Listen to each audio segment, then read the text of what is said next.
What is up, awesome people of the internet? Guys, we got the 2K cover to talk about. We got a new shoe that has been debuted. And we had a lot of games that happened yesterday. Some surprises to talk about, and some teams that are on the question bubble for sure. That and a whole lot more on today's episode of Quita in the Morning, which starts now. Are you ready? Are you ready? Are you ready? Ready, set, go. Get ready. Okay, guys, let's go through this. First, we're going to go through the games that happened yesterday, and then we're going to talk about the Angel Reese of it all. And then have a kind of a discussion about what's going on with some of these teams and what's going on with some of these coaches, because we're reaching that point where we're getting towards the middle of the season, and there's a lot of stuff to talk about. So good morning to y'all. Thank you all so much for joining. Shout out to the awesome people of the internet for rocking with me. For some reason, I'm not sure what happened with my internet, but I scheduled the stream earlier, and then I was ready to start the stream, and it was showing that it wasn't showing up on YouTube, and so whole thing. Anyway, got that figured out. But again, thank y'all so much for rocking with me. Guys, let's talk about yesterday's games, because yesterday, of course, we continued on with the day games as a thing.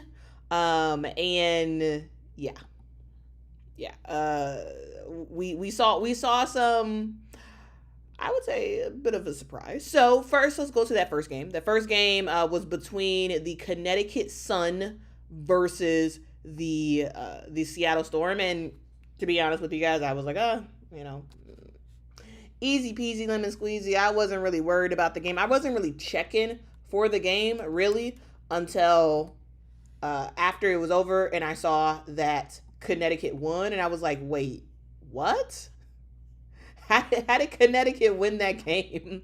And I had to go back and check it out. And I was like, oh, this is what happens when a team fully shows up and shows out, and another team is not totally prepared. Yesterday, we saw the Connecticut Sun take down the Seattle Storm. Final score of that game was 93 Sun, 83 Storm.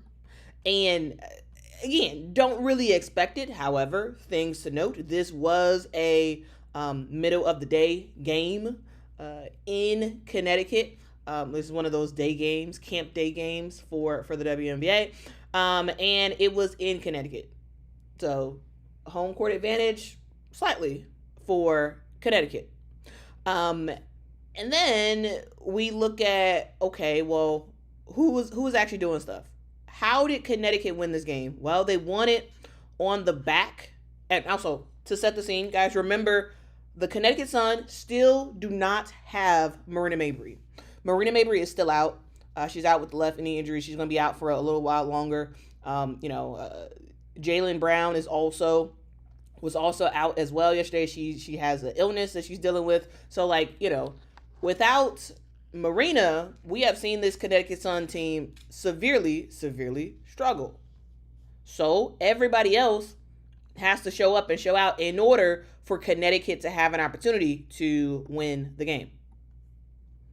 And yesterday, I don't know what it is. Maybe it's a day game thing, because Tina Charles was unstoppable yesterday. Yesterday, she finishes with a double-double. Not a surprise, but 29 points for Tina Charles. 29 points, 11 rebounds. Hey, whatever you put defensively at Tina Charles, she was making stuff happen. Unstoppable on the court. Goes 50% from the field. Almost 30 points for her. And then for Connecticut to win, it can't just be about one player. It can't just be about Tina Charles. And it wasn't just about Tina Charles. Yes, Tina Charles led the squad in terms of scoring. Yes, Tina with the hook shots. That lady continues to keep the hook shot relevant in the WNBA. Really the only person that really does the hook shot in the WNBA. And it is fan-freaking-tastic to see. And it wasn't just her, guys. It really wasn't. It was JC Sheldon knocking down big-time threes, right? It was Bria Hartley knocking down big-time threes. And, like, you know, you don't expect them to consistently make shots like that. And they were making them yesterday. And sometimes mornings work better. Yeah. Quintus says some people are just morning people. And Tina Charles, hey. Tina Charles and the rest of her team, I guess they're morning people because they were able to absolutely shine yesterday. Just about everybody made an impact, from Anissa to Layla Lacan to Sanaya Rivers. Even though they don't score the most points, they do make a big impact on, again, both the offensive and defensive end, especially Sanaya Rivers. And hey, anybody can get got. I've told y'all this before. I'm going to tell y'all this again. Anybody can and will get got. And yesterday, the Seattle Storm got. Okay? They got. Tina Charles did her thing. And for the Seattle Storm, Gabby Williams was balling out, actually. Gabby Williams and Skylar Diggins was balling out. However, the post-battle was very unbalanced for the Seattle Storm, right? Nneka Ogwumike, who definitely is in the MVP conversation, did not have that great of a game, right? Seattle does kind of need Nneka to score around 20-ish points a game, right? They need her to score around 20-ish points a game, and they need her to just play some really, really good defense down low. And for Seattle, Nneka was, like, offensively relatively quiet, right? 5 of 15 from the field. She finished with just 12 points, 12 rebounds. Like, good game for most players, but not necessarily a Nneka Ogwumike game this year so far in terms of, like, what she's been producing, for the rest of the season. And then you come off the bench, you come off the bench and you got Dominique Malonga, who doesn't play that much, and she's had some sporadic games where she's played a good amount, and then has some games where she hasn't played that much. And Ezzie McMagor was doing something. I thought she played a pretty good game for her. And yeah, the Seattle team just wasn't ready. Maybe it was the travel. Maybe it was the fact that this game was extremely early on the West Coast, though it was on the East Coast. And so, like, maybe it was jet lag. Maybe there was something going on. I don't know. All I know is we got a normal game from Skylar Diggins, and we got a really good offensive game from Gabby Williams, a not-so-good game for Nneka Ogwumike, according to her normal stuff. Like, Nneka Ogwumike is in the MVP conversation. And, like, yesterday's performance was not an MVP performance. It just wasn't, right? And then Erica Wheeler, I thought, played well. 10 points, 7 rebounds for her. So, like, for the Seattle Storm, the reason why they lost yesterday is because of their post play, right? They couldn't close out the game because this was a winnable game. This was a game where Seattle was in the driver's seat. They were. And then they collapsed. Maybe it was exhaustion. Maybe it was just they weren't ready to play. I don't know. But I'll tell you this. Anybody can get got. And yesterday, the Seattle Storm got. The Connecticut Sun scored 27 points in the fourth quarter to the Seattle Storm's 9. That's the ball game, guys. That's the ball game. That's more than a ball game. And so, I don't know. Terrible loss for Noelle Quinn and the rest of the crew. They absolutely should not have lost that game at all. Especially with the collapse that they had in the fourth quarter. It just, yeah. Timeout Sports says, can't say they weren't ready. They were fine until the fourth quarter awful collapse. That's kind of what I was just saying.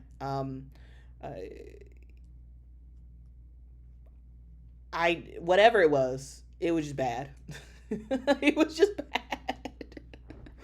It was just bad. But here's a reminder, guys. Any and everybody can get got, right? I've been telling you all this for a long time. Anybody can get got. It doesn't matter if you're way better than the other team. You can still lose if you don't show up to play. Which leads us to the next game. The Golden State Valkyries versus the Indiana Fever, where the Golden State Valkyries gave Indiana the business and ended up winning the game in significant margin, I would say. The final score of the game was Valkyries 80, Fever 61. And here's the deal with this game as well. With this game, it was also kind of a early sort of like camp day kind of game. And I gotta say, like in the first quarter, also set the scene, guys. Caitlin was back yesterday, back in the starting lineup. She did play limited minutes for sure. Like this is like, when we see Caitlin on the court, usually she's playing almost the entire game, right? And yesterday in her first game back since being back from injury, she was put in and taken out. She started the game, but she only played it ultimately about 25 minutes, which is not usual for Caitlin. And so we go into this game with Ari McDonald playing with Caitlin for the first time ever with the Fever, right? Because usually when Ari is playing, Caitlin is out. And so they're playing together, and we saw Stephanie White make the decision to bench Lexi Hull, have her come off the bench and start Ari McDonald and have Ari and Caitlin together. And in the first quarter, like, Indiana was doing well, right? But I want to talk about something that I'm not sure folks are talking about. Okay? So you come into the game. Indiana are looking good to start the game. They're playing at a fast pace. They're looking good, right? They're knocking down big time shots. The crowd is in it. And then all of a sudden, Golden State goes on like a 18-2 run. And they completely flip the game on its head in that second quarter. And this team, who was down by 2 at the end of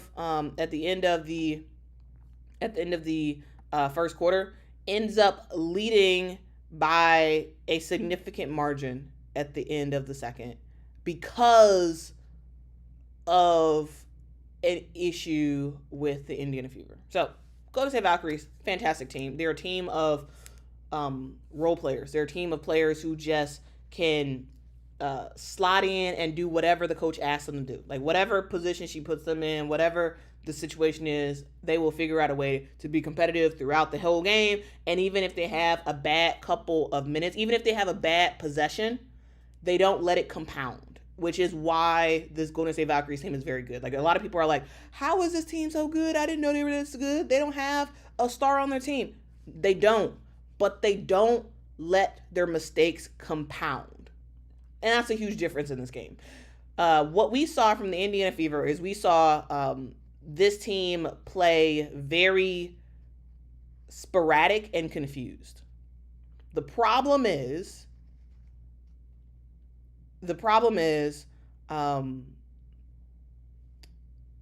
this Indiana Fever team plays severely different when Caitlin is on the floor than when Caitlin is off the floor. And I felt like they had actually started to find a groove of like how to play without Caitlin, which is heavily on the defensive end, right? This is a team that like was doing their thing defensively while Caitlin was out, like since really like around the Commissioner's Cup time. So now. So like defensively, that's where they held their own. And then offensively, they were running I would say slower pace overall. And then when Caitlin comes back, of course, Caitlin wants to play fast. You got to play fast. And it was very, like, the first quarter was really, really good. And then Caitlin's out. And now it's like, okay, well, now it was a lot of starts and stops, because this team is finally healthy. Everybody's there. Everybody's available. And the way they played without Caitlin doesn't really work with Caitlin.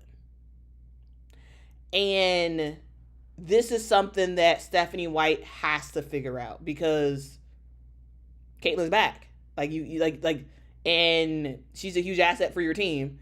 But the way that you play her, and the way that you play with her, and the way that players kind of make an impact, it's just different. It's just very, very different. And so, yeah, Stephanie has to figure that out, because, yeah, it's like a lot of the, like some of the defensive stuff that the Indiana Fever were doing in some of the other games, like you didn't see it as much, and Golden State just took advantage. Now, is Golden State the better team? I would say it's pretty even. I would say it's very, very even, very, very even in terms of, like, win or losses. I came into this game not knowing who was going to win, right? And we just saw from the second quarter on, the Valkyries just systematically take down the Indiana Fever through defense. Really good defense, I would say. Really, really, really good defense. Through just smart offensive sets. Guys, here's the thing I love about the Golden State Valkyries. Yes, at times they were turning over the basketball, right? They were. However, they always seemed to make it up, right? So Tiffany Hayes, she was turning over it left and right. Like Tiffany Hayes did not have a great offensive game in terms of taking care of the ball, right? Not at all. However, when she makes a mistake, or when anybody on the Golden State Valkyries team makes a mistake, it doesn't compound. They're able to get stopped the next time. And then we have the 3-point shooters, right? Veronica Burton yesterday, player of the game, in my opinion. Right? She was absolutely rocking and rolling. The wrong graphic. She was absolutely rocking and rolling in this one. Shout out to the person who just hit that dislike button. All engagement is cool. 21 points for Veronica Burton. She was knocking down those 3-point shots. And it was great to see. 21 points, 8 rebounds, 6 assists for Veronica Burton. And when it comes to the Golden State Valkyries, we know what they like to do. They like to get out in space, get out in transition, knock some shots down. And we know that they love the 3-ball. They love the 3-ball. And they were doing that all day, right? They were absolutely doing that all day. 5 for 6 from the 3 for Veronica Burton. We saw Kayla Thornton knock down 4 threes as well. She ended up with 18 points. Here's the thing. The Golden State Valkyries, they end up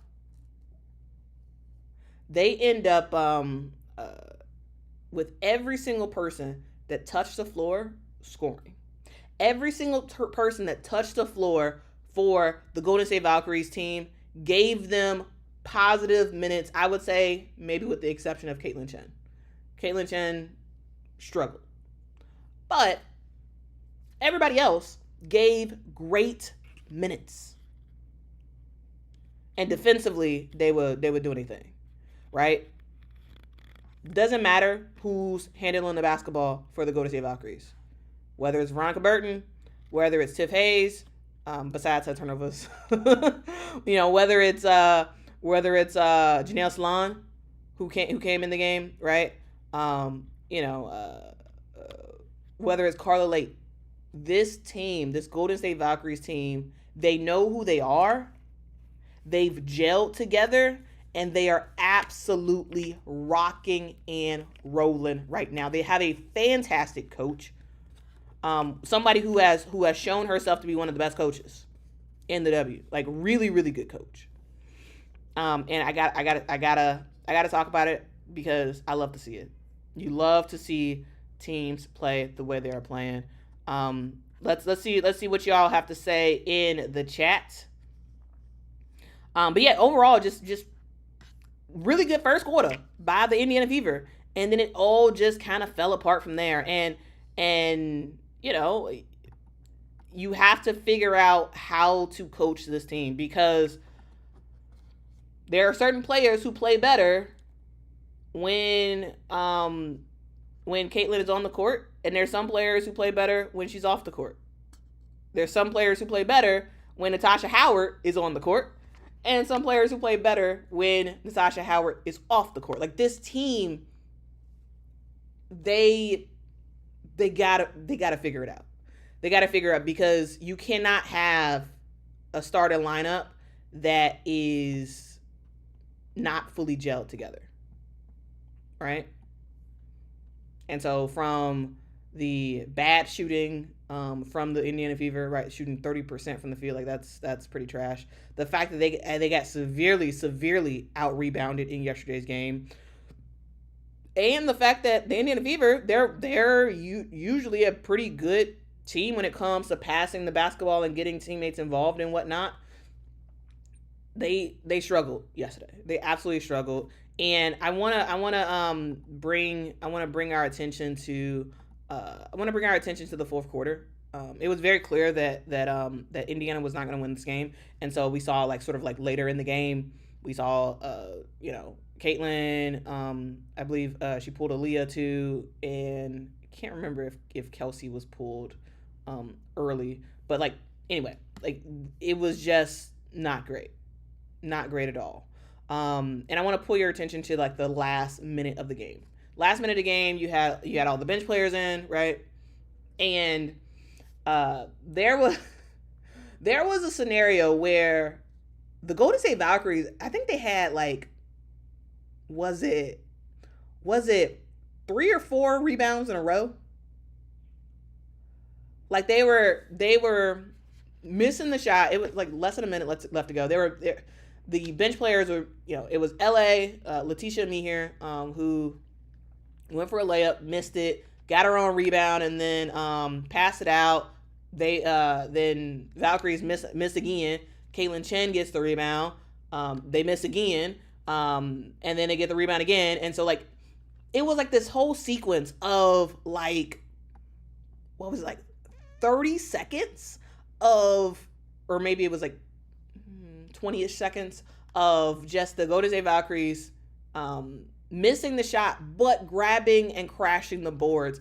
And when I was seeing that at the end of the game, I was like, man, that is a microcosm of this entire game, where it's just that the Golden State Valkyries wanted it more. They hustled more. Now, did they make mistakes? Absolutely. But they kind of always tried to figure out a way to make it right? You miss a shot, you're gonna crash those boards. You're gonna try to do whatever you can to make an impact on this team. And for the Indiana Fever, they just don't know who they are. Their identity is screwed because, again, they played so much time without Caitlin that now you have to figure out how to play back to her style in limited minutes. I think if Caitlin would have played about her normal minutes, 37-ish minutes a game, if she would have played something like that, yes, the Indiana Fever still would have lost. However, it wouldn't have been as bad. It's because of her being on the court, her being off the court, and it's okay, well, what do you do? She played some off ball yesterday, and I've been hearing a lot of people who are like, Ari McDonald sucks. and blah blah blah. See, that's why she was out the league and whatever. And I'm just like, she was the savior for y'all, and now y'all hate her. And I'm just like, I just find it kind of funny. Anyway, the Golden State Valkyries, shout out to them for being flat out amazing.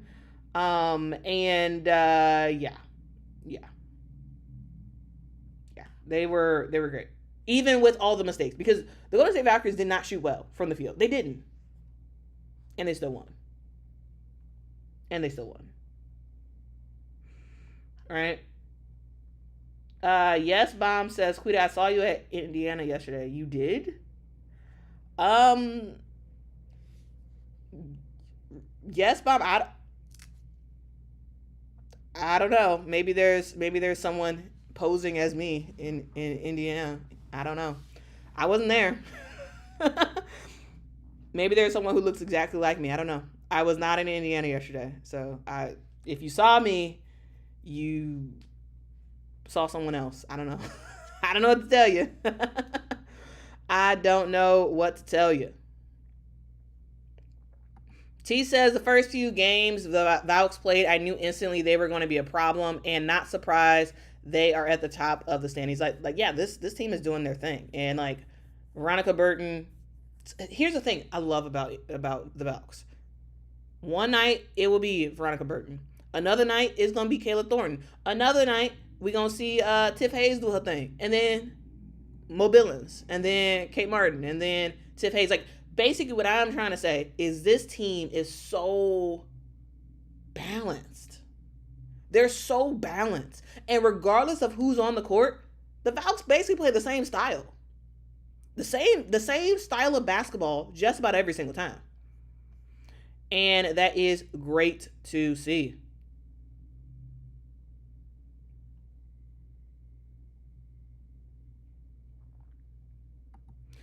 Ken K says Indy needs to try the 3-guard look. They have no small forwards.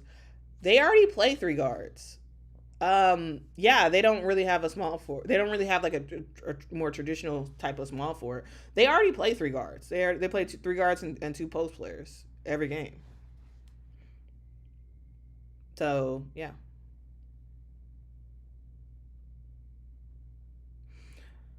All right.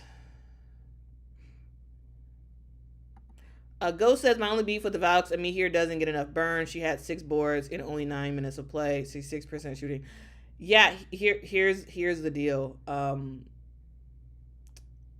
Natalie Nakase, we have seen we've seen LA get some pretty good minutes this year, right? We've seen her get closer to that, 15-ish minute mark, 18 minute mark before. And then we see games where she doesn't play that much. Now, I believe 10 minutes is her lowest minutes this season. And so I don't think that'll be very often that happens. But yeah, hey, it's working. So here's the thing. I'm like, hey, if your style is working, keep it going. Absolutely keep it going. And that's what the Golden State Valkyries need to do.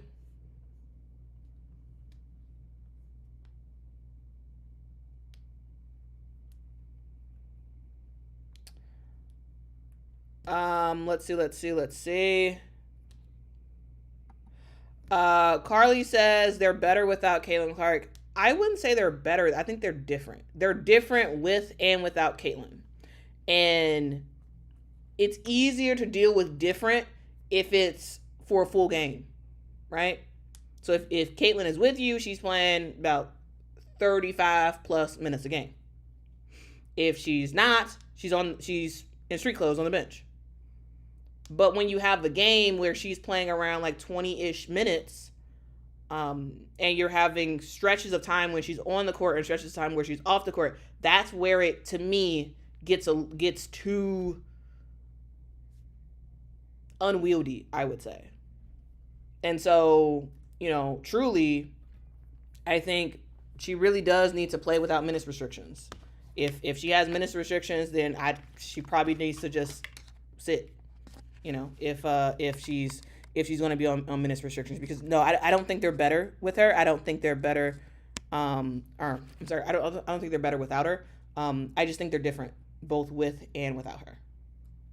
And so, I think it would behoove the Indiana Fever to wait till she's fully ready, and she can give 35 plus minutes a game, because then you're going to be able to better see what the situation is, because it's partly on and then go to the bench for stretches of time and then come back like that.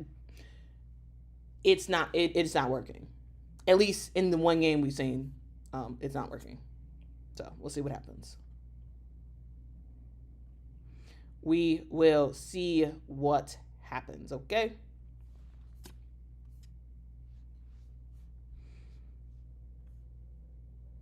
But in terms of stats for the Indiana Fever, if you all are curious, we saw the team led by Kelsey Mitchell yesterday. She had 12 points, not great, but she has 12 points, 3 of 13 from the field. Caitlin finished with 10 points, 4 of 12 from the field.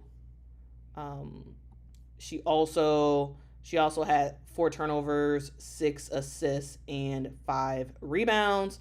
And for Aaliyah Boston, like, I was like, dang, like, what? Aaliyah Boston did not get as many touches as she needed. 4 points for Aaliyah, and 25% from the field. Like, I'm sorry, that was Natasha Howard. 6 points for Aaliyah, 2 of 8 from the field, 6 rebounds. Like, Aaliyah Boston needed way more touches. Bring back the pick and roll action, okay? Bring it back. But Michaela Timpson, shout out to you. Shout out to, she played well. She played well yesterday. Played well. All right. Moving on.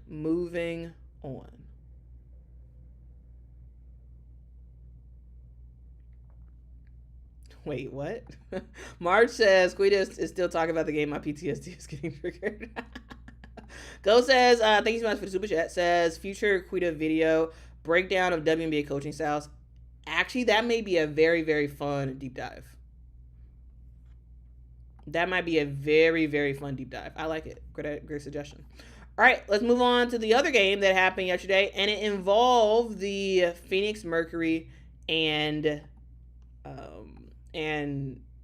the Minnesota Lynx, and Alyssa Thomas being Alyssa Thomas, and you kind of gotta love to see it. So let's get into this game, because first of all, this game was happening like during the day, because yesterday was all the camp day games, and I was checking in and checking out of the game during the day, because I had stuff to do. As y'all can see, I am on the road because I'm at a work conference, and so I've been like very much like, I was like in and out, specifically watching this game. And it got towards the end, and I was actually able to like really sit and like sit and like really watch. And I got to talk about the Phoenix Mercury and how they beat the Minnesota Lynx 79-71. Now, here's the thing: the Minnesota Lynx are a really good squad. When I say really good, I mean really, really, really good squad, right?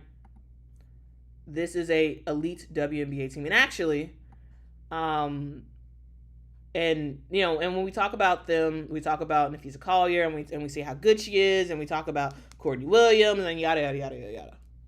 We get that, but yesterday, Alyssa Thomas and the Phoenix Mercury was like, okay, yeah, sure, y'all could be the best team in the league. However, we about to ball out on you. We about to show what we can do. And guys, yesterday, y'all, AT, she put on a show. Ladies and gentlemen, MVP conversation, we need to really start having it. We really do. We really need to start having it. And we'll talk more about that in just a sec because we're talking about the Phoenix Mercury. I was like, you know what? This is a good time to make a segue into today's sponsor because what does the Phoenix Mercury bring? They bring the heat. They absolutely bring the heat. And here's the thing. Summer is here. It's very, very hot outside. And if you know what that means, you know that means a lot of sun. A lot of sun. Not the Connecticut sun, the sun of the sky. That was stupid. Anyway, and you all know how people, when we get to summer, people are like, oh, take care of your skin, put on sun protection, sunscreen, all that good stuff. But what about protection for your eyes? And guys, that is where Shady Rays come in with shades that are not just stylish, they are built for real life. I'm talking polarized lenses, durable frames, and best of all, it doesn't cost an arm and a leg to get a pair of shades. And here's the fun part. If you lose or break your shades, even on day one, Shady Rays will send you a replacement. No lectures, no stress, just a fresh pair of glasses so you can keep living your life. And they got a whole bunch of styles. They got styles for days, for women's, for men's, even kids' shades as well, with lots of different colors for you all to take a look at. And as you all know, I wear glasses because I can't see. And if you're like me, no worries. Shady Rays got you covered as well with prescription sunglasses that you can get from them also. Shady Rays is eyewear that actually has your back, so make sure to check out Shady Rays.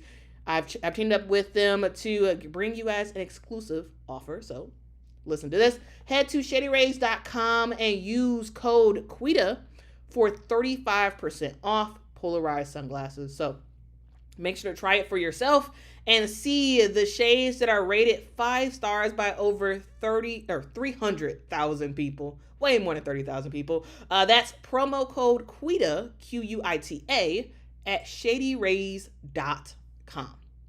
All right, now let's get back to the conversation about Alyssa Thomas and how great AT is. Y'all, here's the deal. Yesterday, Alyssa Thomas, listen to this. Listen to these stats. AT, without Kalia Copper and without Satu Sabli, right? So Kalia was out with a right hamstring injury, and Satu Sabli was out with a right ankle injury, right? So of your 3 top players, 2 of them are out. And so the focus solely goes on to Alyssa Thomas. And what did Alyssa Thomas do? AT dropped 29 points. Ladies and gentlemen, career high. Alyssa Thomas does not score a ton of points. Like, she does not do that, right? When we see Alyssa Thomas play, she's getting you around 11 to 17-ish points, like roughly. Like, she's not getting you 29 points, right? She's not doing that on a night in and night out basis, right? So far this year, she's having around 15 points a game. Like, she's not getting you 20 plus. But yesterday, 29 points for Alyssa Thomas.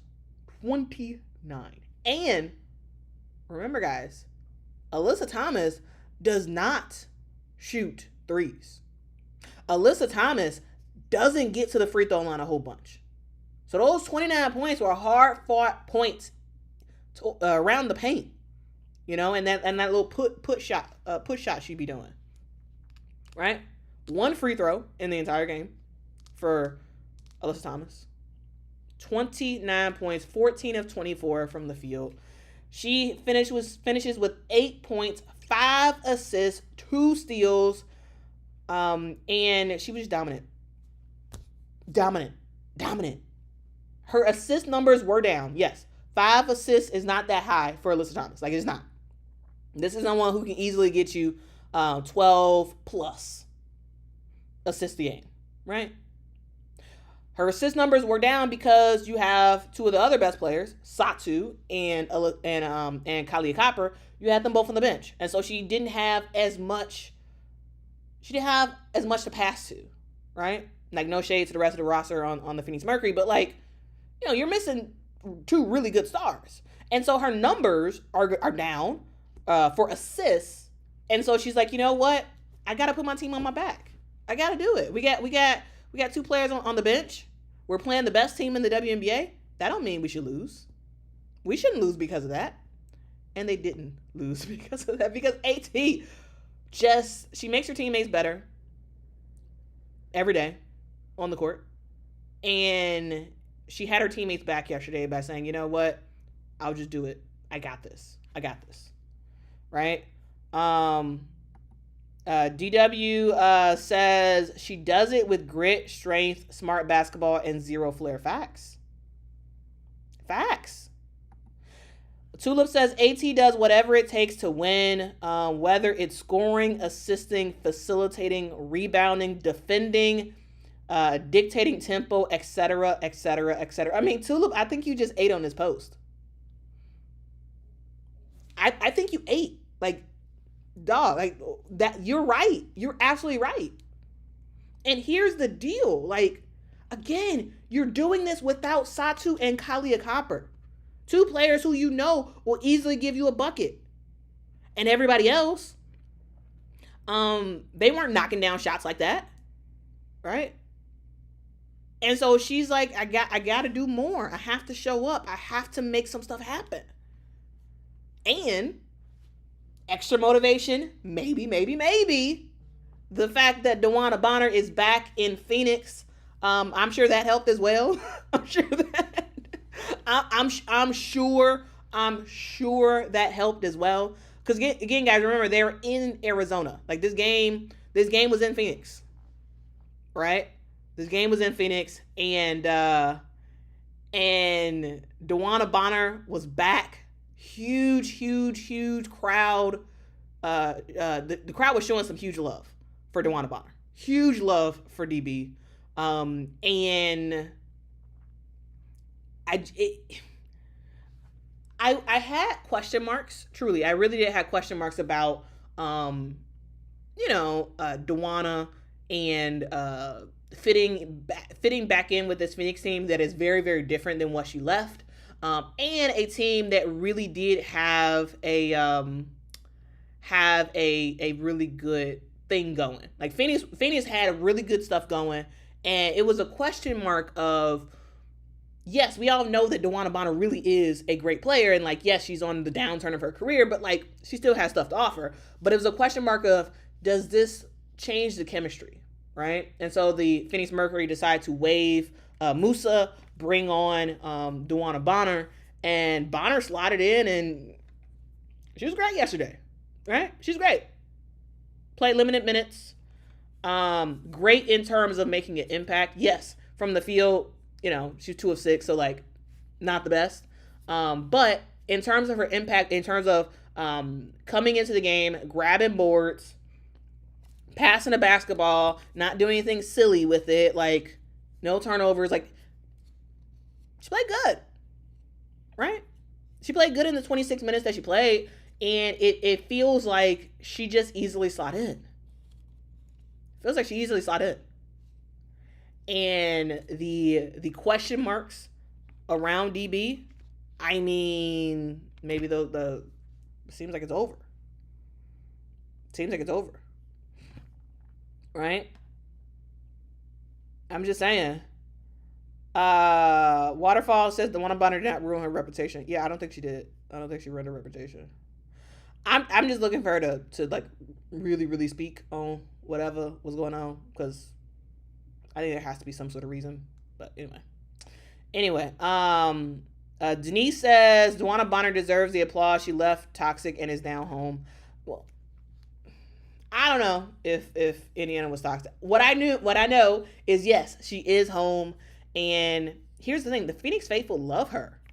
Guys, remember, she won 2 WNBA championships with the Phoenix Mercury. Like, this is someone who was sixth man of the year. Like, she did a lot of stuff, a whole lot of stuff with the Phoenix Mercury, right?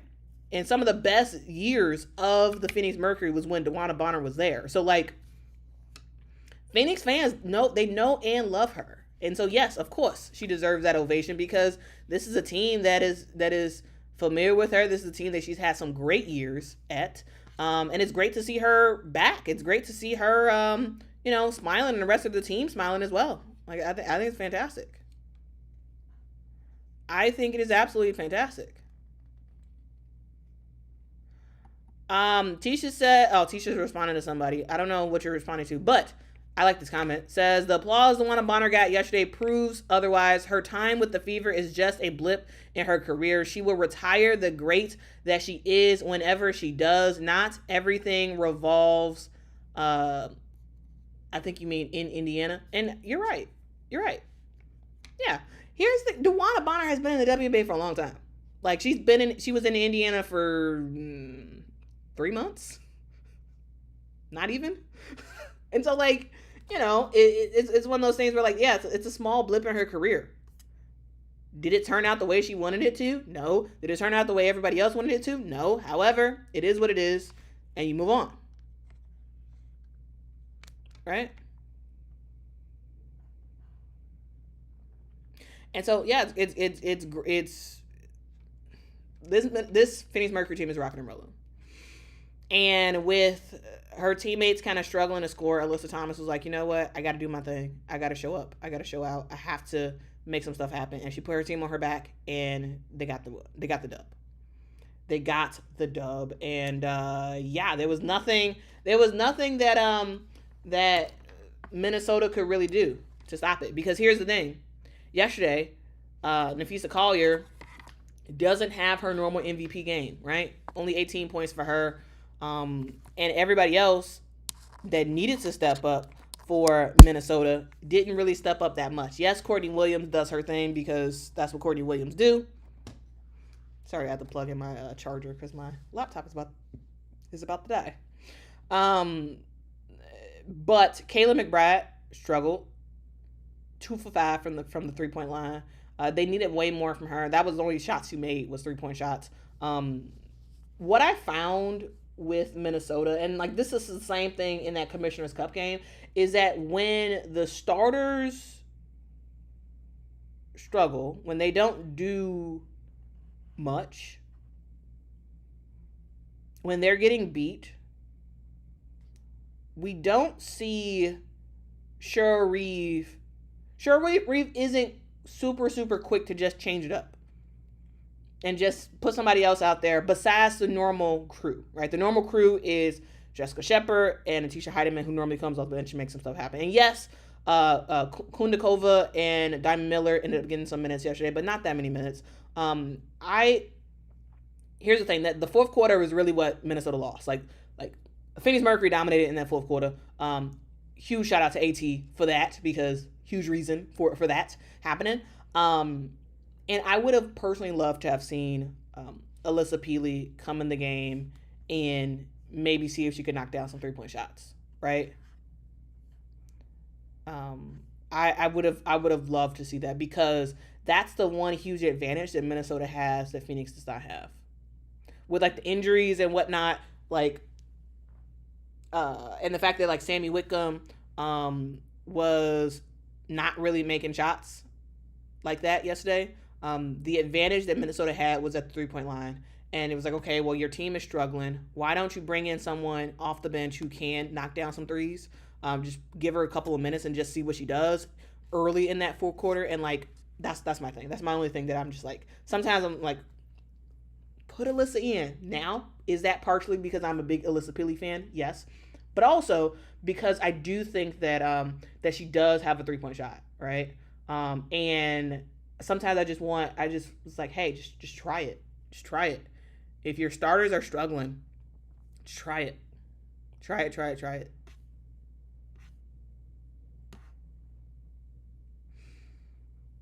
So yeah, that's my only like elite coach, right? We all know that. But like that's my only like thing that I'm just like, I wish she would play some of her bench players a little bit more. I wish she would. But again, fantastic game by the Phoenix Mercury. Kentucky Rick says, can we just be happy that DeWanna Bonner is happy and stop with all the narratives? That would be nice. Kentucky Rick, that would be nice, but this is the internet. So, like, it is what it is, unfortunately. It is what it is. Right? Here's the deal. Like, I think for the most part, like, longtime WNBA fans who are, like, very, who, like, understand who she is and who she's been for the league and, like, what she's accomplished, like, I think people realize that, like, hey, situations happen, right? Situations happen, and it doesn't define a player. Here's the thing. Do y'all remember? I talked about this recently, but y'all remember a couple years ago when Tina Charles and the Phoenix Mercury had some sort of, like, complete separation? Like, it was called a contract divorce. Like, that was a huge thing, right? That was a huge thing where at the time, I remember, and this was back when Brittany Griner was over in Russia detained, and we had Tina Charles on the Phoenix Mercury, and she was supposed to be, like, one of the star players there and in the Post, and she was like, actually, nah, I can't do this. I gotta go. Tina Charles left the Phoenix Mercury mid-season, ended up having a contract divorce. And at the time, it wasn't that many people, but there were some people who were like, oh, Tina Charles quit on the team, she's trash, she's blah, blah, blah, she's not going to be back in the league, and all the yada, yada, yada, yada, yada. Fast forward, last year she was with the Atlanta Dream, this year she was with the Connecticut Sun, and she just dropped the season high yesterday. My point is, temporary, and also that was the first year that Tina Charles was even in Phoenix, right? In the first year that she signed with Phoenix, that happened, right?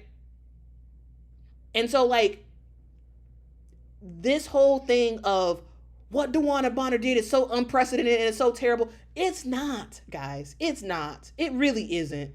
It may be for you because you may not be aware of some of the other stuff that happened.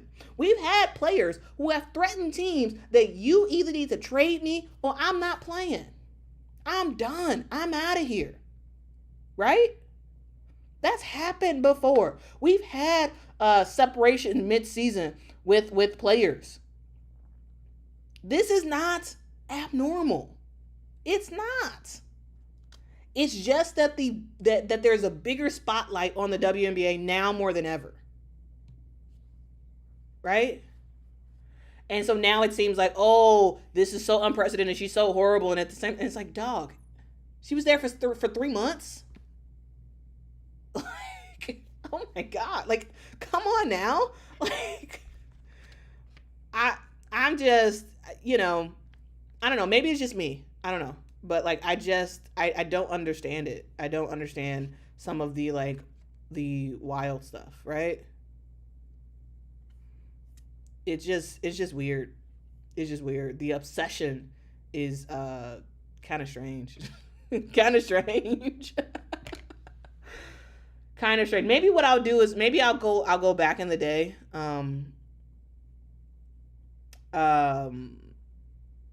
Maybe I'll have to go a trip down memory lane and go through all of the situations that were similar to this in years past, because, like, this isn't an abnormal thing. It's not. And if you don't believe me, I will have another stream where I will come with the receipts, and we're gonna go player by player, team by team, and we're gonna walk through this thing and let y'all see that, like, no, it's just a bigger spotlight. That's all it is. That's all it is. That's all it is, guys.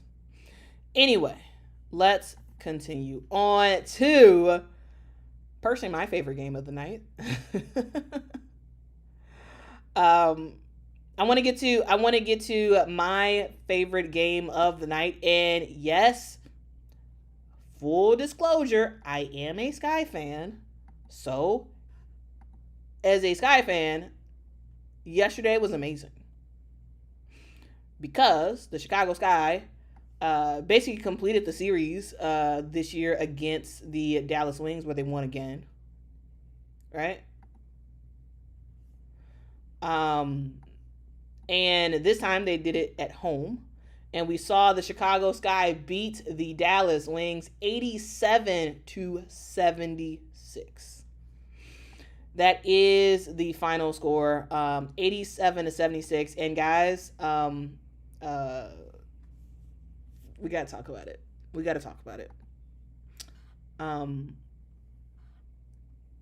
This Chicago Sky team is really coming into their own. They really are coming into their own, and I gotta say, it's fantastic to see as both a fan and also a neutral observer. Like, here's the deal, guys. Yesterday, it was not a day game, one of the rare not day games recently, and yesterday was amazing because we had a jersey retirement that happened yesterday, and like, here's the deal. I was actually super upset that I couldn't go to the game because, again, I'm out of town for work, and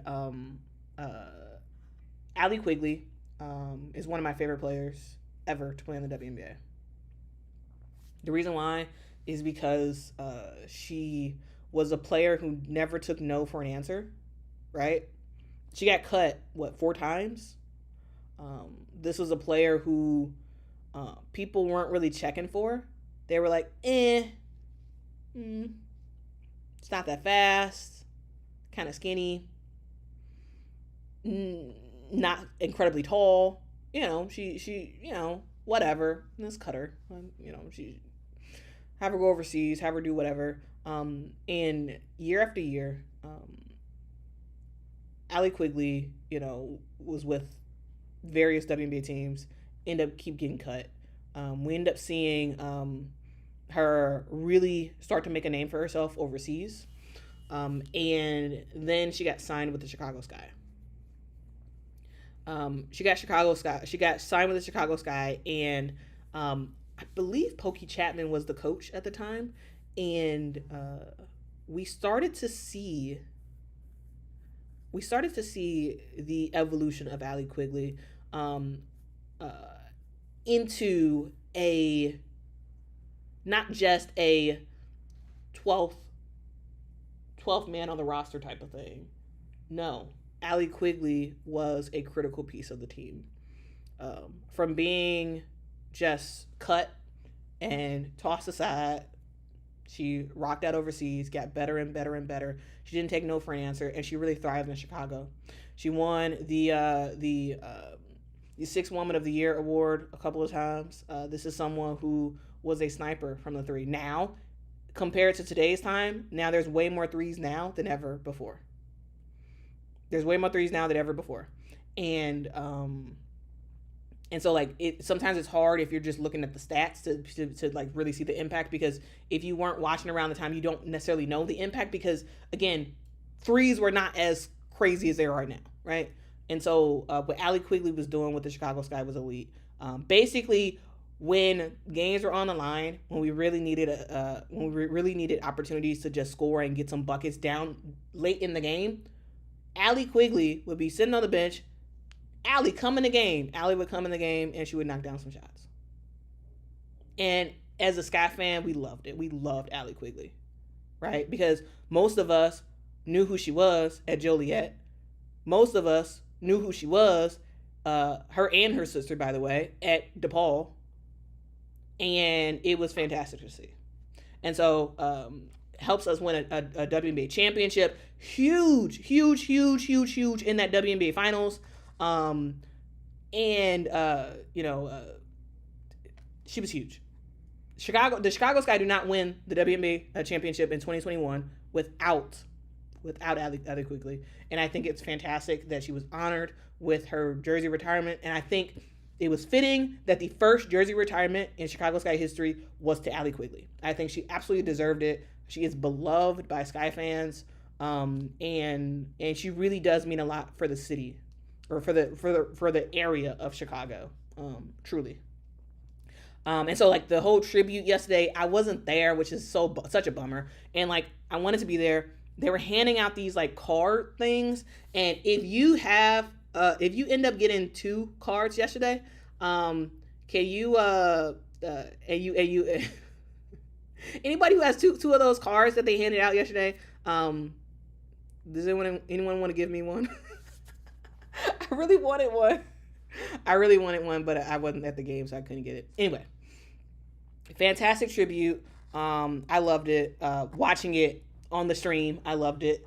But shout out to Allie Quigley. And it does seem like, from what Allie said, it seems like Courtney Venice was gonna be back next year. That's what it seemed like. Okay, so I'm like, okay, Courtney. So that's the thing. Anyway, shout out to Allie Quigley. Okay, on to the actual game, because it seems like Beck Allen really, really took the Allie Quigley honoring to heart, because we all know how great of a sharpshooter Allie Quigley is, and we end up seeing Beck Allen come off the bench, go 5 for 7 from the 3. 5 from 7 from the 3. 27 points for Beck Allen, 6 rebounds, 3 assists. Like, she was doing her big one yesterday. And like, I was watching the game, and I was like, oh my God, let's go Beck. Let's go Beck. And she was unstoppable, guys. It was like she saw yeah, girl, I did see the painting. There was like the speed painter, and I don't know why this is a trend. Is this what all speed painters do? Sorry for the aside, but anyway, at the start of the presentation at halftime, there was a speed painter that was like, oh, by the time we're finished with the celebration, she's gonna be done with the painting. And why do all speed painters seem to paint backwards?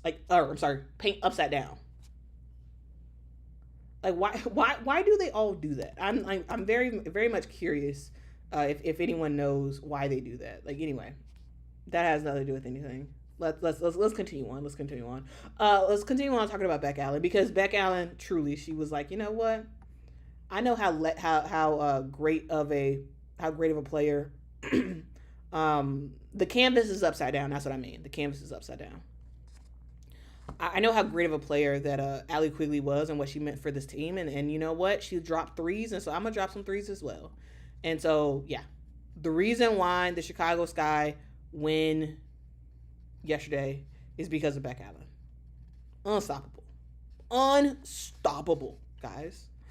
Yesterday, we also saw Camila Cardoso make her return to the court. And that was fantastic to see. If you all don't know, Camila Cardoso played for Team Brazil in AmeriCup, where she was for the last couple of games, and now she's back. And she yesterday actually hit a pretty cool milestone. I believe it was 500 points for Camila Cardoso in her WNBA career so far. So, like, fantastic milestone for her. And yeah, Camila came off the bench. I thought she is just kind of getting back in the groove of things, right? Elizabeth Williams did get the start again, and probably in the next game we'll see Camila back in the starting lineup. But overall, good game for the Chicago Sky, of course, led by Beck Allen. When it comes to Angel, 15 points for her, 11 rebounds. She did have the turnover bug yesterday. She definitely have the turnover bug. But that's something that I think she'll get it together. Yeah, fantastic game so far. Fantastic game by the Chicago Sky. Just getting it done, and making stuff happen. For the Dallas Wings, once again, they have a game where they have the 4 rookies and Lee Rue go out there and do their thing. And speaking of Lee Rue, there was a period in the game where, like, Lee Rue was just knocking down threes, and I was like, girl, you better go ahead and do your thing, but don't do it too much, because, you know, you're playing against my Sky. But I always love to see Lee Rue do her thing. She had 18 points in this game, 10 rebounds for her. Paige had a bit of a quiet night for herself. She kept getting to the foul line, so like, shout out to her for that, and making her free throws. But like 5 of 20 from the field for Paige, like not a great shooting night for her at all. But she did end up with 17 points. JJ Kinnerly also was scoring buckets as well. Again, not super efficient, but she was making buckets happen. And the thing I love about JJ Kinnerly, like I think some people forget the fact that, like, yes, she's short. She's very, very short. However, JJ Kinnerly can play some defense, y'all. She is a defensive player, right? Yes, she can score, but also she can play some defense. And I loved watching. It was her, Isaiah, and Paige. I thought they played some. I thought they played some really good defense at times in yesterday's game, but ultimately they were not able to get enough stops, specifically around the perimeter, stopping the Sky players from knocking down threes, and ultimately that's what cost them the game. Like, this game was a game of threes, and we see Chicago won that battle. And so shout out to Chicago for winning that game. And another lesson learned for the Dallas Wings. Like, I really do like this team. And this is like a weird and slightly unfortunate thing to say, but like, I actually really like the Dallas Wings with the starting lineup that they have, with the rotations that they have, with the players injured. Truly, like, I think we're seeing really good basketball by JJ. Yes, Isaiah struggled to score as well yesterday. Only had 8 points, but like, it was cool. It was cool to see. It was very, very cool to see. But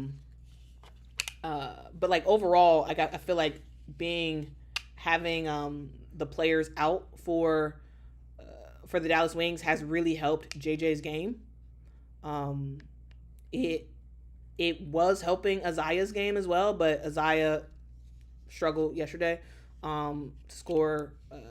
And Paige is just Paige. Yes, Paige struggled to score, but Paige is always, trying to make an impact for her squad and always trying to make her team better. And like, here's the deal. Paige scoring 17 points, 4 assists. That could have helped to win this game. It's just, you just needed a little bit more from everybody else, or needed a little bit more from Paige herself to ultimately get that dub. Pope says this year's rookie class is pretty awesome. I agree. I really like the rookies of Dallas. I really do. I really like the rookies. And if I'm Dallas, I'm like, you know what? There's no need. There's no need to rush back the injured players. Zero need. The reason why is because your rookies are learning. And also, let's just say, even if you lose a whole bunch of games, honestly, maybe this is the moment where you're like, you know what? We're riding with the rookies for the rest of the season. And if we lose, so be it. They're learning, and we may get that number 1 pick again. At this point, I think you should start to consider that. You start to consider that, hey,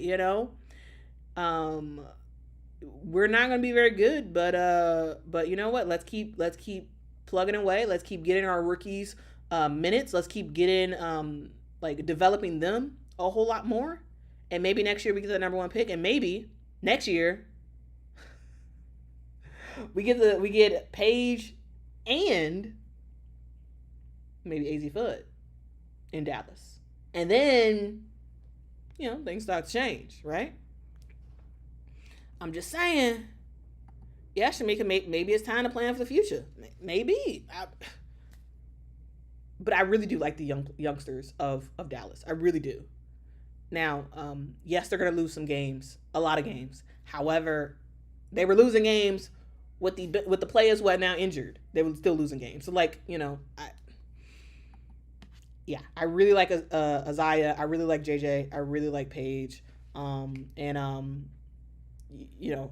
Geisel-Solder, didn't score that much, but does a thing. Anyway, I think that'd be fun.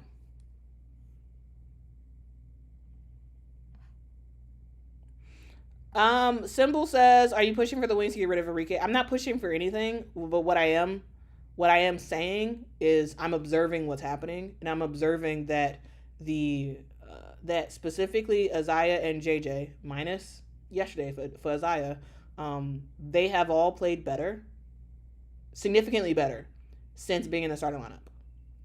Their numbers have skyrocketed, right? Since being in the starting lineup. And your future is pretty much always in the youngsters. And so, to me, it does, as long as Dallas is okay with the optics of, losing a lot, right? As long as they're okay with that, knowing that this is growing us for the future, maybe you ride with it, and then see what you want to do. Do you want to draft a player like an AZ if you get the number 1 pick, or do you want to draft a player like a Lauren Betts? Probably would make more sense to draft Lauren Betts, but I'm saying AZ because I'm sure Paige would probably want that. Okay. And truly, this is Paige's team. It really is. All right. All right, now let's get into the other news that happened yesterday. The other news, the news I wanted to mention that I was just when I saw it come through, I was like, heck yeah. And the horrible thing is it came through right after my stream yesterday. And so I want to talk about it. So, guys. Angel Reese is having a fantastic last couple of weeks, right? She's having a fantastic couple of weeks and pretty much a last month that some players dream of. And I think this is really cool to see. Not only has Angel been kind of dominating on the court, playing some really, really good basketball, really, really, really good elite basketball with some of the people who always was detractors of her. They ain't really got nothing to say because she's been playing really well, and her team has been getting better, right? But this week, Angel Reese announced 2 things, right? Angel Reese announced her own signature shoe with Reebok, which was very, very cool to see. Her shoe is called the Angel Reese Ones, the AR Ones, and not only did she announce that, she also announced that she is the cover athlete, one of the cover athletes for the NBA 2K26 franchise. So NBA 2K26, as we've seen in years past, they do 3 different covers. They do a Legends cover, they do a current NBA cover, and they do a WNBA cover. For the Legends cover, we have Carmelo Anthony, the legend himself. For the NBA main cover, we have SGA. And for the WNBA cover, we have Angel Reese. And I gotta say, guys, it's huge. It is absolutely huge. Okay, right now, Angel is one of the most visible, unapologetic, and culture-shifting players that we have really seen. Right? 2 massive moves in one day, actually. Her shoe and being in video game history, it's pretty cool. It's pretty cool. So let's first start off with the shoes. Let's start off with the shoes first, because we gotta talk about the shoes, because I actually think the color of it is actually pretty cool. So yesterday, aka Wednesday, Reebok officially unveiled the Angel Reese Ones that debuted in what they are calling Diamond Dust. It's basically white with a little bit of shimmer on it, at least from my opinion. And just like Angel herself, like the idea there is like diamonds take time and they take pressure and whatnot, and then that's kind of what she, thinks of herself as someone who has like taken a lot of pressure and like has kind of purified herself in terms of the play on the court, like getting better and better and better and making an impact, right? And it's great to see. This means that Angel is just the 5th active player in the WNBA to have her own signature shoe. And so that is pretty cool to see. And also the second player ever to have second WNBA player ever to have a Reebok signature shoe as well. And so if y'all are wondering who was that other person, well, it's Rebecca Lobo. Rebecca Lobo had a signature shoe with Reebok back in the day. And yeah, it's cool. And so Angel, she talked about it a little bit, and she said that, the most brilliant diamonds take pressure, polish, and time. Reebok is back, and the diamonds are shining brighter than ever, because they are. They really are.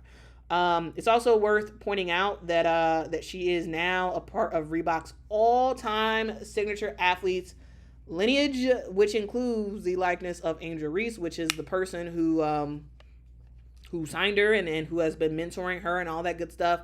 Allen Iverson, y'all remember Allen Iverson and his shoes with Reebok. And also, did y'all know Yao Ming was with Reebok? I didn't know that. Anyway.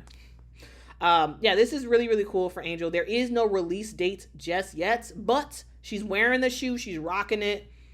And I can't wait to see whenever it gets released. Now, here's the deal. I'm sure there's going to be other colors similarly to when A'ja Wilson launched her shoe. Originally, it was just in pink. And then we end up seeing the other colorways kind of come through from there. And so I don't expect that the only color will be this sort of diamond dust. I do expect us to see other colorways come through as time goes on. All right, now let's get to the 2K26 inclusion. Because here's the thing, if shoes were not enough, Angel Reese did land on the cover of the NBA 2K26 WNBA edition. And yeah, fun fact, the shoe that Angel is wearing already is her signature shoe. So like this whole thing was planned. This was planned well in advance to make sure that her shoes, the AR1s, was going to be included in the cover. And so that is pretty cool to see as well. Anyway, Angel is following a trend of prominent WNBA players, right? Candace Parker, A'ja Wilson, Diana Taurasi, and others who have been able to grace the cover of 2K, NBA 2K. And like it's a big deal, right?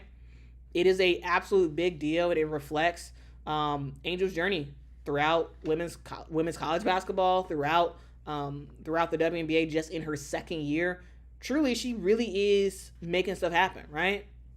Angel Reese, in just a couple of years, won a national championship at LSU, became the face in a lot of ways of Reebok basketball in terms of like current players, right? She set the rookie rebounding record. This is someone who set multiple records in terms of rebounding last year, in terms of rebound percentages per game, like rebounds per game, I should say. This is someone who has now been named a WNBA All-Star twice in just her second year in the WNBA. This is someone who is not just showing that she's just a rebounder, but she's showing that she is a facilitator and making an impact on that realm as well. This is someone who now has a signature shoe and is on the 2K cover. What a time to be alive for Angel Reese. What a time. What a time. All right? You don't get all of those opportunities. You don't do all of that stuff if you are not that girl. And really, it really is kind of cool to see what she is doing. She's making an impact, right? Absolutely making an impact. She's making big business moves. And yeah, man. This is not just another sort of like, this is not just another thing that happens, right? And I wanted to just mention it. I think it's pretty cool to talk about, and so we'll see how when exactly the shoes will launch. We don't know. But yeah, just wanted to just say shout out to Angel. I mean, her management team is rocking and rolling, man. Rocking and rolling. Tulip says marketing 101. Yeah, I mean, she's doing it. She's doing it. And I've seen a lot of people on social yesterday that was like, what? She shouldn't be on the cover and blah, blah, blah, blah, blah, blah, blah. You know, and like, dude, like, why not? She's doing her thing. Right? One of the top players in the WNBA right now, regardless if you like her or not. You know what I'm saying? So like, yeah, we'll see how everything goes. And just like last year, how last year I bought the NBA 2K WNBA cover with because Asia Wilson was on that one. I bought it. Now, to be honest with you, I only played that game like twice. I only played the game, but I'm by this one. Again, just to support, because here's the deal. Like I want to not only talk about the game of women's basketball, I also want to like physically like actually put my money where my mouth is, and like we want more opportunities like this for women's basketball players. And so when we see it, support it. Buy whatever it is. Buy tickets to games. Buy shoes. Buy video game covers. Buy all that stuff. So yeah.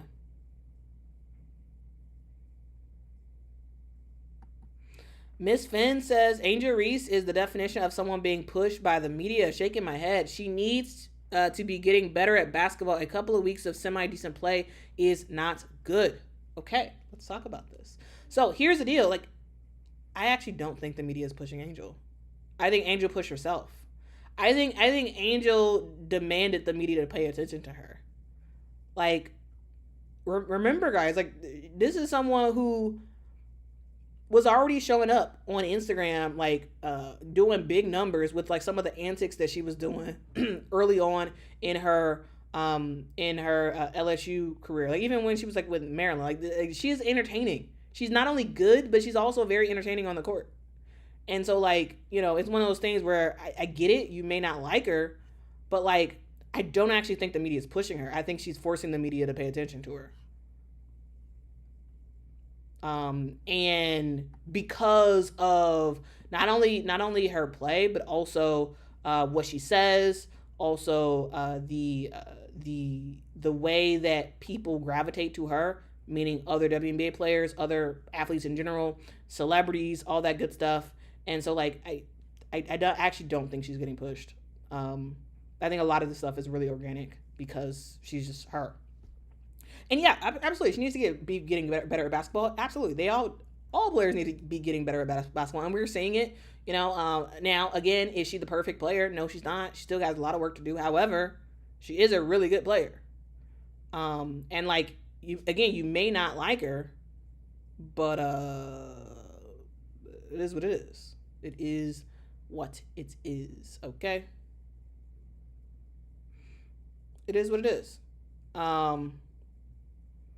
And so, yeah. Ms. Finn says, I give you that. Her marketing team is genius and great at capitalizing while the iron is hot. I never said I didn't like her. I want her basketball to get better overall. Yeah, absolutely. I agree. I completely agree. She is nowhere near the player that she can be. Right? So absolutely. Yes. Her game definitely needs to improve. However, it is improving. And I wouldn't say it's decent. I would say it's like what we're seeing is greatness at times from Angel on the court. Again, her ability to facilitate, really her turning into, in my opinion, a version of Alyssa Thomas. Now, of course, not Alyssa Thomas, but like, a version of that. I think it's great. I think that's the pathway for the future. She is a facilitator, right? She is someone who can get her teammates involved and someone who can make stuff happen, And so, like, again, yes, does she need to be better? Absolutely. Everybody needs to be better. Yeah, for sure. Completely agree. But at the same time, it does feel like people are always trying to find something to dig at her with, always. Whereas that doesn't happen to all other players. And so, yeah. Anyway. Anyway. That's the stream, guys.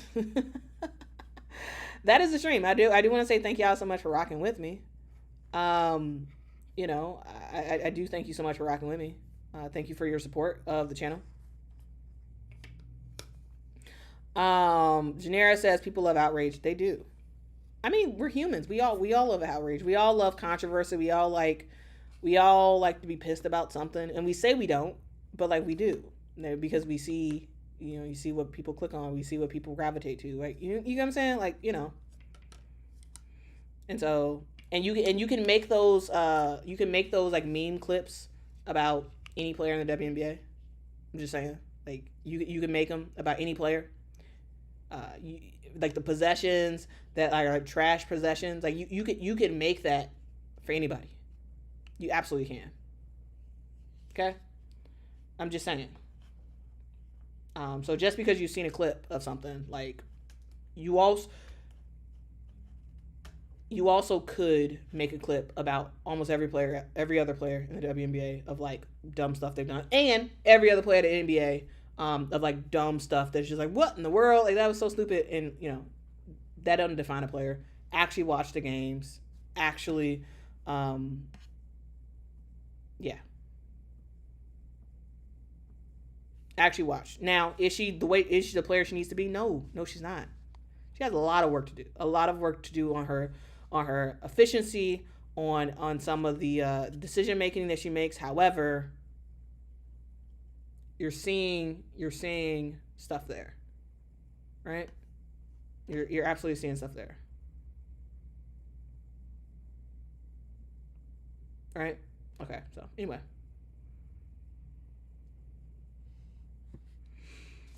All right. Let's move on to say farewell.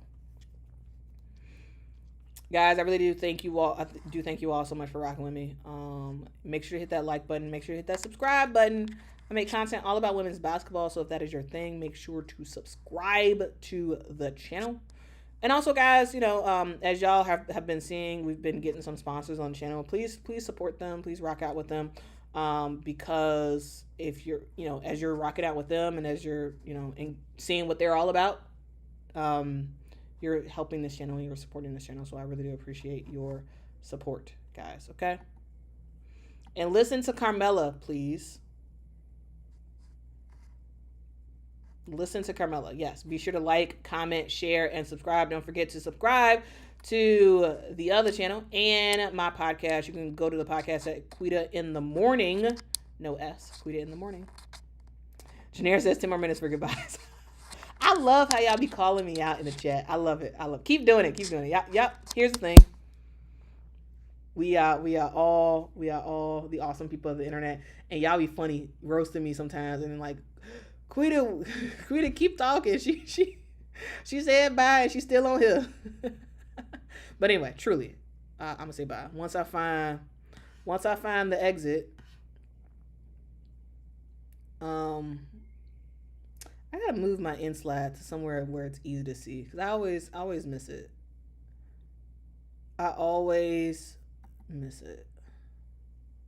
All right, here we go. I found it. Yes. Listen to Nate says she cannot grow the channel if you don't share and hit the like button. Yes, that is very true. That is very, very true. Because truly, I would have eventually loved to do this for real. Okay. But again, thank y'all. And y'all have a good day. If no one has told you, you matter. Let me tell you, you matter. You're important. And I'm very, very happy that you are on this earth, guys. I'll see y'all in the next one. Until next time, guys. Bye-bye. Are you ready? Ready, set, go.